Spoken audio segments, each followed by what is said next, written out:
再过2礼拜就要开学啊，不过各地头煞拢传出校车流标的情形，开学恐惊是无校车通坐。有业者表示，车无司机，而且司机的年岁、有车使用的年度拢有限制。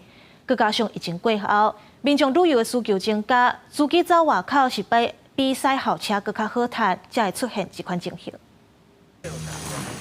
休热的时阵，学校是正点拢无声，敢若一寡参加司机辅导的学生，但是过几礼拜就要开学啊，结果即马传出有一寡学校的交通车流标。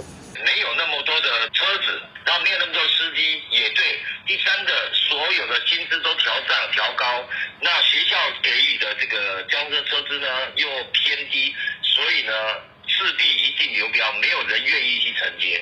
公路总局开放一般大客车的驾驶，年岁对65岁延到68岁，但是教育部无爱予延年岁的驾驶来驶学校的交通车，而且做的车佫爱是5年来的新车，加上疫情期间欠工，疫情较好了后，民间旅游的利润可能较好，造成厂商真歹找。以新竹市来讲，有3间高中本地是根本就找无驶校车的驾驶，好加再解决。经过积极的邀标和协商，新竹市高中的校车皆顺利招标完成。政府甲学校斗3工，伫开学进前解决校车的问题，但是以目前的状况来看，交通费是增加真多。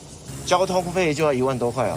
现在变2万多。现在变2万多。如果很远的话，我住竹东我们住竹东哦，都不方便了。学生交通车其实年龄的部分要稍微比较谨慎一点，一定要有具体的视力、身体健康的检查资料。如果需要差额补助费用，我们能酌情当中的去提高，毕竟现在物价确实是有一些物价通膨的问题。